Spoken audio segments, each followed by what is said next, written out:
네, 말씀 감사합니다. 시간도 정확하게 맞추셨나요? 우선 이게 실내 회의장뿐만 아니라 방송도 그냥 나갈 수 있게 해주세요. 이 발언 시간이 끝나서 종료되어서 마이크가 끄진 상태입니다. 자막이 나오는데 방송 송출도 되게끔. 네.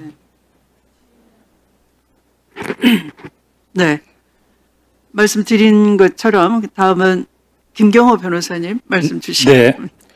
조희대 대법원장이나 지기현 대법관이나 모두 헌법 65조 1항에 직무집행간에 헌법과 법률을 위반하면 탄핵의 대상입니다.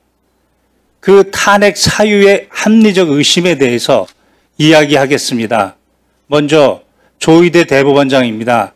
이번 전원합의체 판결 2025도 4697 이 전원합의체 판결의 재판 과정에서의 헌법과 법률 위반을 이야기하는 겁니다. 그 전원합의체 판결의 평이나 합의 내용, 어떤 대법관이 어떤 이야기를 했느냐 이것을 문제 삼는 것이 아닙니다. 이 사안에서 가장 중요한 것은 2025년 4월 22일 대법원 2부 소부에 배당은 됐습니다. 그렇지만 심리의 기회를 주지 않고 2시간 만에 전원합의체에 회부했습니다. 그리고 그날 심리했습니다. 1회 심리했습니다. 그리고 4월 24일 날 2회 심리하고 표결했습니다. 그리고 5월 1일 날 선고를 내렸습니다. 지금 문제를 삼는 것은 대법원에서 전원합의체 판결에 대해서 이미 종결된 이 판결 과정에 대해서 문제를 삼고자 하는 겁니다. 박범계 의원께서 공개한 것처럼 그리고 대법원 인터넷에 공개된 것처럼 문제가 되는 것은 바로 2025년 4월 22일 이전의 행적입니다. 즉 2025년 3월 31일 날 조희대 대법원장은 이 사건을 배당 전에 다른 사건 재판부를 지정했습니다. 즉 배당 전에 미리 심리를 하게 한 겁니다. 그리고 4월 22일 2부에 배당하기 전에 미리 전원합의체 심리 지정을 직권으로 했습니다. 이 두 부분에 대한 문제점을 말씀드리겠습니다. 먼저 대법원 2부에는 4월 22일 오전에 배당이 됐습니다. 배당이 되면 헌법 102조 1항에 따라 소부를 둘 수 있고 법원 조직법 7조 1항에는 3분의 2 이상의 대법관의 전원 합의체로 합니다. 그러나 단서에 3명 이상이 소부에 배당이 되면 먼저 심리한다고 했습니다. 먼저 심리한다는 것이 원칙입니다. 그러면 4월 22일 날 배당되기 전부터 3월 31일 날 누군가가 먼저 심리하고 있었습니다. 이것은 헌법이 보장하는 소부의 심판권을 침해했습니다.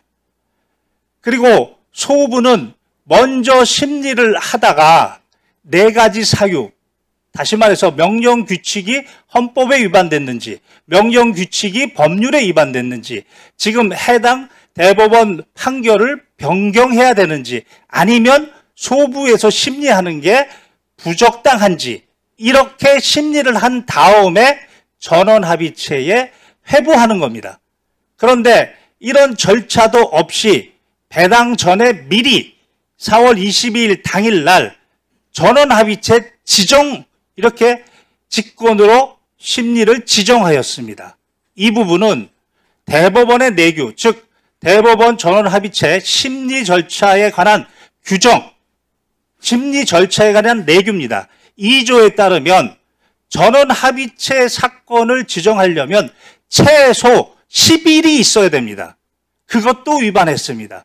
22일 날 배당 전에 심리하고 그리고 그날 심리를 한 겁니다. 그리고 그날 이틀 동안에 6만에서 7만 쪽의 기록을 보았다는 건지 보지 않았다는 건지 그 로그 기록에 대해서는 공개하고 있지 않습니다. 분명히 헌법 12조 1항의 적법 절차 위반에 문제가 생길 수 있습니다. 그리고 더 중요한 것은 전원합의체 판결이라고 했습니다. 2025도 4697. 그러나 판결이 변경된 게 아무것도 없습니다. 기존의 2019도 13328, 즉 항소심에서 무죄를 선고했던 그 전원합의체 판결 그대로입니다. 그럼에도 불구하고 10일의 지정기간도 무시한 채 이것은 대선의 정치적 중립이 아니고 정치적 선택으로 뛰어들었다는 의심이 충분히 가능합니다. 또한 헌법 103조 4항에는 대법원과 각급 법원의 조직은 직무 범위까지입니다. 법률로 정한다고 했습니다. 즉 이 법률이 형사소송법 383조입니다. 여기에는 법률심을 하라고 했습니다. 그런데 항소심에서 김문기의 발언은 그것은 안다 모른다 의견이다라는 그것은 사실이다. 그리고 허위사실이다. 이렇게 사실심리를 했습니다. 그리고 백현동 발언에 대해서는 그것은 구체적 사실이 아니고 항소심의 경우에는 구체적 사실이 아니고 다소 과장된 표현 의견이다를 대법원에서 사실이고 허위사실이라고 명시적으로 사실심 판단을 했습니다. 이것은 383조 4호에 사형, 무기 10년 이상의 선고가 아니면 절대로 사실심 심리를 할 수 없습니다. 이와 같이 구체적으로 조의대 대법원은 헌법과 법률의 위반의 사항이 구체적 사항이 있습니다. 그렇다면 헌법 61조 1항에 따라 국회는 국정감사나 조사를 할 수 있고 그때 증인으로 부를 수 있습니다. 그래서 그것을 국회법 129조 1항에서 국정감사에 대해서 증인 요구할 수 있는 것이고 그리고 오늘은 121조 5항에 따라 그 특정 사항에 대해서 증인 요구를 한 겁니다. 이렇게 되면 증감법 2조에 따라 출석 의무가 생기고 그래서 5조의 2에 따라 불출석 사유 즉 법률에서 면제가 된다거나 또는 천재지변 또는 출석할 수 없는 객관적 불출석 사유를 이야기해야 됩니다. 이와 같이 불출석 의견은 여기에 출석해서 이야기하면 되는 겁니다. 그럼에도 불구하고 출석하지 않으면 국회 증감법 12조 1항에 따라 불출석의 죄 3년 이하 징역 1천만 원 이상 3천만 원 이하 벌금에 처해질 수 있습니다. 제 시간은 이제 다 된 것 같습니다. 직위원 부분은 시간이 안 돼서 생략하겠습니다. 허가해 주시면 말씀드리겠습니다. 직위원 부분은. 제 7분이 지났습니다. 네. 그러면 우리 그 옆에 있는 김기호 기자님, 네. 강지호 기자님